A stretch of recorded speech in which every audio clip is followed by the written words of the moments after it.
Bueno, ya estamos de regreso en Peruanos Emprendedores.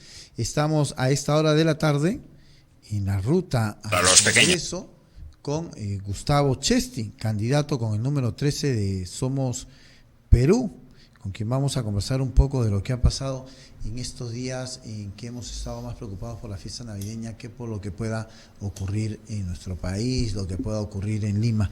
Gustavo, ¿cómo estás? Bienvenido. Felices fiestas. Muchas gracias, Marco Antonio, nuevamente por acá. Así es, interesante. Hemos tenido lamentables sucesos en las últimas horas en nuestro país. Esta mujer asesinada junto a sus 3 hijos, uno se salvó de milagro, otra mujer maltratada por el marido, otra chica asesinada, una respuesta muy lamentable de la ministra de Justicia, ¿no? Ahora no, cuando le han querido preguntar sobre el tema, ahora no, porque estoy en modo Navidad. Entonces, la pregunta es ¿cuán comprometidos pueden estar nuestros políticos con lo que pueda suceder a la población? Sí. ¿No? Si esto te hace un ministro que tiene un rango más o menos alto, no más que el del congresista, ¿no? Pero la gente piensa siempre que el ministro pesa más que el congresista, ¿no? Entonces, ¿qué puedes esperar de un congresista? Claro. A ver, bueno, en primer lugar, creo que me uno, digamos, a la tristeza y al pésame a la familia, ¿no? A este hecho tan lamentable y triste que ha ocurrido. En segundo lugar, yo creo que hay un llamado de atención a muchas autoridades, no solamente a la ministra, que ya todo el mundo conoce la respuesta que ha tenido, sino el tema de fondo además es porque el sistema no está funcionando de forma adecuada, ¿no? Porque si vemos qué es lo que ha ocurrido, tenemos que la policía, por ejemplo, se demoró en ir, ¿no? Sí. Entonces tenemos una respuesta tardía de aquel que debe auxiliar de forma inmediata al ciudadano. Entonces la policía no está actuando de forma inmediata o adecuada. Recuerdo una vez, no sé si te acuerdas de esta vez que le dispararon a un chofer al frente del colegio Recoleta, claro, para robarle un auto, sí, ¿no? Ya, yo estuve ahí, digamos, ayudando al señor, ¿no? Porque justo por ahí yo vivo cerca, y la policía se demoró. Serenajo estaba ahí porque Serenajo era el que estaba persiguiendo a las personas, ¿no? La policía llegó prácticamente 30 minutos después, teniendo una comisaría, 20 minutos después, teniendo una comisaría a 4 cuadras. Entonces uno dice, ¿qué está pasando? ¿No? ¿Qué está pasando? Que las cosas no están funcionando. Lo que dijo la ministra, por otro lado, demuestra que que hay una clase política que no entiende cuál es el fin de hacer política o cuál es el fin de ser servidor público.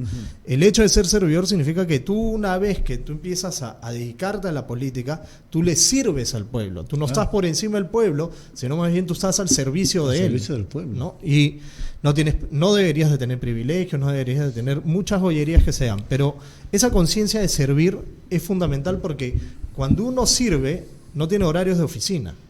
No es que, no, sabes qué, discúlpame, pero ahorita estoy en mi Nochebuena o en mi día de Navidad, no me pueden molestar. No es así. Tú tienes que estar las 24 horas, los 7 días de la semana, sirviendo al pueblo, porque el pueblo te paga por eso. Pero nos creemos pequeños reyesuelos, pues a veces. ¿No? A veces sí. A veces el político termina creyéndose que es más que el otro, cuando no es así.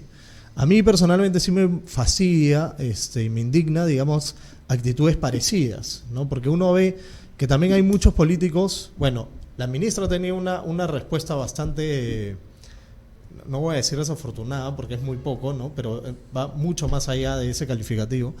Pero creo que muchos políticos tienen esa actitud, ¿no? Ahorita no me molestes, estoy ocupado o alguna cosa por el estilo, cuando no debería ser así, ¿no? Ajá. Yo he escuchado muchos políticos, es que la gente cree que no tenemos vida propia.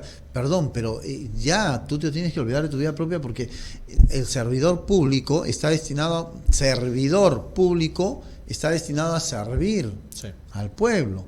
Entonces no logramos entender eso. Y los estándares pues de respuesta, en el caso de los auxilios debería ser 5 minutos. Sí, ¿no? Debería ser. Pero las comisarías pues 1 hora, media hora, vienen ya para recoger al muerto. O no le toman la importancia del caso, ¿no? Porque hay veces que, por ejemplo, dicen, oye, porque dicen los vecinos que pero han llamado. ¿para qué estudiaste? Pues ¿para qué estudiaste? Para ser policía. Sí. Te hubieras dedicado a otra cosa. Correcto. Claro, tú tienes que pensar como policía o como entidad o como funcionario que puede estar ocurriendo lo peor, ¿no? Si tú no le das la urgencia, cuando tú estás en una emergencia tienes que pensar en las peores situaciones, nunca en la mejor. Claro. Entonces ahorita, por ejemplo, estamos en una situación política en emergencia, tenemos que plantearnos las peores situaciones para actuar de forma debida. Entonces lo que debería haber ocurrido es que aquellos agentes deberían haber pensado y decir, oye, puede estar ocurriendo esto acá, pero la típica es, no, debe ser un señor que se ha peleado con su mujer y se están peleando entre ellas, mejor ni vamos. Eso no debe ser así. ¿Cuál es el cambio? No hablemos de cambio. ¿Cuál es el trabajo del Congreso hacia la comunidad para poder mejorar este tema? A ver, con respecto a mejorar este tema, todos estos temas son muy complejos, ¿no? Yo creo que en primer lugar, tiene que haber reformas en muchas cosas. Yo, por ejemplo, me dedico años trabajando en resolución de conflictos y en manejos de crisis. Entonces, cuando uno tiene que enfrentar un problema, porque en última instancia ese es mi trabajo, claro, enfrentar problemas, no me traen un problema y yo lo tengo que resolver. Se tiene que hacer toda una evaluación en general de los problemas. Los problemas en sí siempre tienen solución. El problema es cuánto te demoras en ejecutar la solución. Entonces, para ejecutar que a veces se vuelve crónico. Así es, ¿no? Porque además hay muchos factores que entran de la mano para solucionar el problema. Entonces, en un problema en concreto de lo que ha ocurrido, tenemos temas de un tema de feminicidio, tenemos un padre que ha sido capaz de también asesinar a sus hijos, tenemos una persona que está mal psicológicamente, psiquiátricamente. No voy a decir que esté psiquiátricamente mal al 100% porque después van a decir, bueno, entonces es inimputable. No, digamos, eso se tendrá que terminar, pero de que algo tiene en la cabeza, algo tiene en la cabeza, no es normal. Claro. ¿Quién se le ocurre matar a tu hijo? ¿No? Entonces, y tenemos por un lado eso, tenemos una policía que a veces no reacciona. Entonces, hay muchos elementos en la sociedad que se tienen que tocar de forma individual. Uno de los primeros puntos que se deben de tocar, evidentemente, es la educación. Es un tema que hasta ahora no se enfrenta de forma adecuada y a mí me parece que es no solamente en tema de presupuesto, sino en tema de calidad. Estamos bastante atrás de lo que debería ser. Calidad en profesores, calidad en contenido, calidad en infraestructura. Creo que todo un tema por eso digo, a la hora en que uno resuelve los problemas, tú tienes que plantearte como primera premisa, no solamente evaluar, sino que todo debería mejorar. O sea, todo está mal. Eso es lo que uno debe decir. Bueno, analicemos bajo la perspectiva de que no hay ninguna cosa que está bien para poder evaluarla de forma correcta. Porque si tú partes de supuestos, de ciertos cimientos que das por hecho que están bien, terminas construyendo mal. Es como en una casa. Pero ¿quién te lo va a aceptar? Pues, porque todos tienen el ego muy alto, ¿no? O sea, ese es el problema. Y el problema parte también porque cuando las instituciones se politizan, Gustavo, ya perdiste el rumbo y perdiste el eje, porque las instituciones van a caminar de acuerdo a cada gobierno que tengamos, y es lo que está pasando con la policía. Hoy día tenemos una policía totalmente capturada que está al servicio del gobierno y no de la población como debería ser, que tienes unas fuerzas armadas que están al servicio del gobierno y a la protección y no de cuidar nuestras fronteras aéreas, marítimas y terrestres. O sea, es peligrosísimo ese tema. Sí. Ahora, ahí vamos mucho con el tema de... O sea, si bien eso es una responsabilidad directa del Ejecutivo, todo lo que son Fuerzas Armadas, Policía, etcétera, el Congreso sí debe hacer una función fiscalizadora mucho más acuciosa, ¿no? Eso sí es responsabilidad directa que tendríamos nosotros que hacer. ¿Qué es lo que...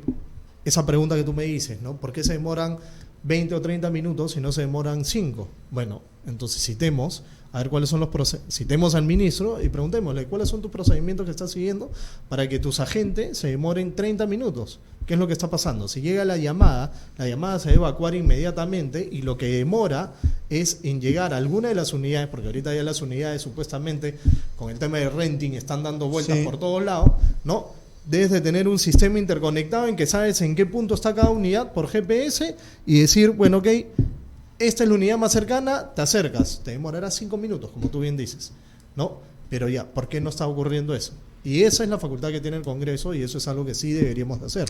Y mira, hay algunos distritos, ¿tú de qué distrito eres? Bueno, yo viví en La Molina hasta hace el año pasado, ahorita estoy en Surco. Ya, Surco, San Isidro, me parece que también, y otros están aplicando el tema del plan cuadrante y que les está dando más o menos resultados. Sí, La Molina también lo tenía. ¿Qué es lo que debería tener la Policía Nacional? Hablan de plan cuadrante, pero nunca funciona, porque al final llegan tarde, ¿no? Tú con el plan cuadrante tienes, y lo que debería hacerse acá también es la unificación del tema de la comunicación, cierto tipo de comunicación entre la policía y Serenazgo, ¿no? Correcto. Entonces, una comunicación directa y, oye, está pasando esto, se están peleando acá, le están pegando a esta mujer, hay un asalto, inmediatamente atacar este tema, pero si vamos a tener una policía que quiere estar dentro de una comisaría y esperar una llamada y decirte no tenemos gasolina, o sea, el carro está malogrado, no tenemos llantas, entonces mejor que se vayan a su casa y nosotros creo que nos procuramos mejor seguridad.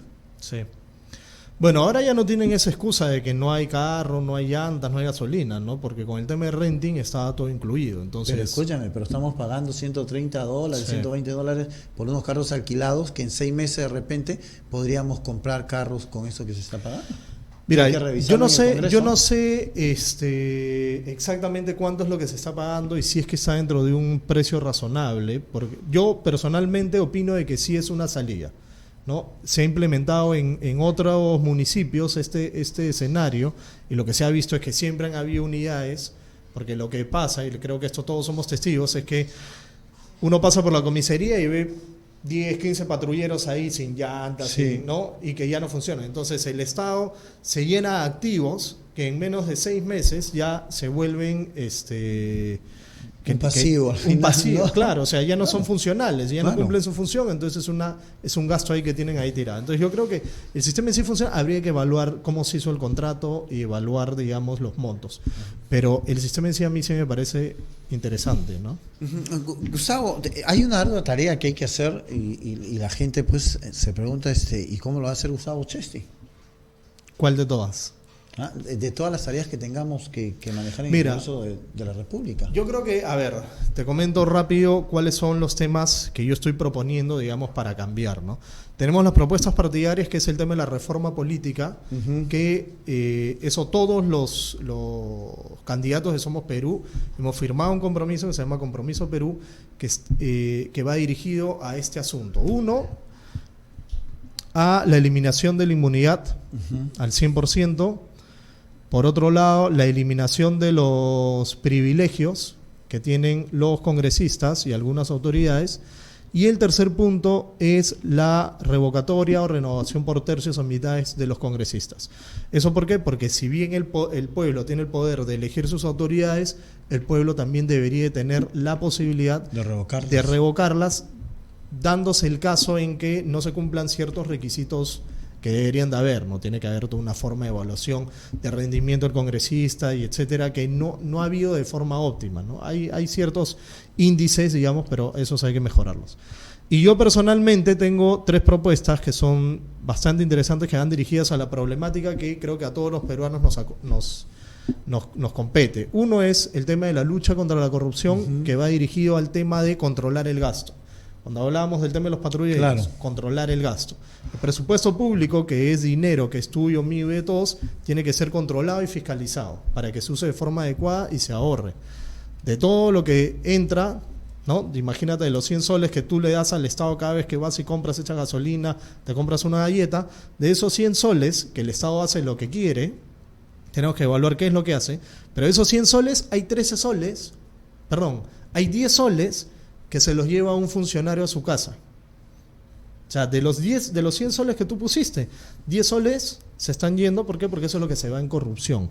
El 10% de toda tu plata se la lleva alguien, toda tu plata que das en impuestos, se la lleva alguien, ¿no? Sin haberte pedido permiso, sin tú tener algún beneficio, lo que fuera. Se la roban. Y el otro punto es recuperar el tema de que la ciudadanía tiene que sentirse escuchada y acortar esa brecha que hay entre político y ciudadano. Claro. ¿Cómo escuchamos a la población? Estableciendo mecanismos y herramientas claras. Todos los sábados los congresistas de 9 de la mañana a 1 de la tarde deben de atender de forma presencial, ¿no? Y directa al ciudadano, recibiendo las quejas o las denuncias sociales que tengan, y tienen que darle gestión a las mismas. Y el tercer punto es volver en cárcel efectiva a los delitos de menor cuantía, por ejemplo, el que te roba tu celular, etcétera. Eso va de la mano con una privatización de las cárceles porque el Estado ha fallado en su función de rehabilitación de reo y en que los delincuentes o las personas que están purgando alguna pena tengan que trabajar para sustentar los gastos que eso implica. Entonces, por ese lado también estamos como Estado ahorrando y se puede reinvertir ese dinero en lo que hablamos en un inicio, en mejor educación, en mejor seguridad.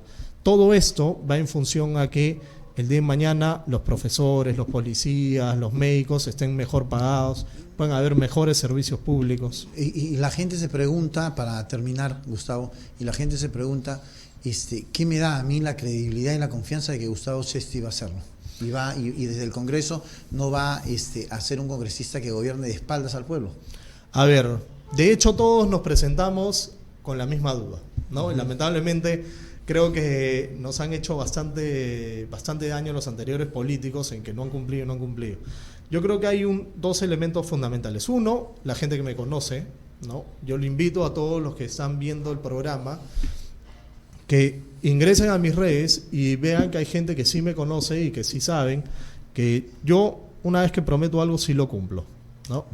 O sea, hago todo lo posible para cumplir, aunque yo termine perdiendo. Y eso, por ejemplo, a mí me parece fundamental porque la palabra al final es lo que vale, ¿no? Y eso es algo que la gente que me conoce siempre lo ha dicho. Y el segundo punto es que yo tampoco voy a estarles mintiendo, digamos, a la hora de hacer promesas o haciendo escándalos o payasadas, digamos, para tener un impacto mediático. Yo lo que voy a decir siempre van a ser las cosas claras, aunque sean populistas o no lo sean.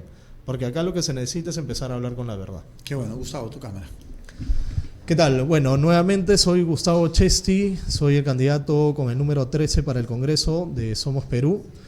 Yo lo que me comprometo es a pelear por estos 3 elementos que son fundamentales: la seguridad, pelear contra la corrupción y pelear para que el ciudadano de nuevo vuelva a ser escuchado. Yo, más que un congresista, quiero ser tu representante.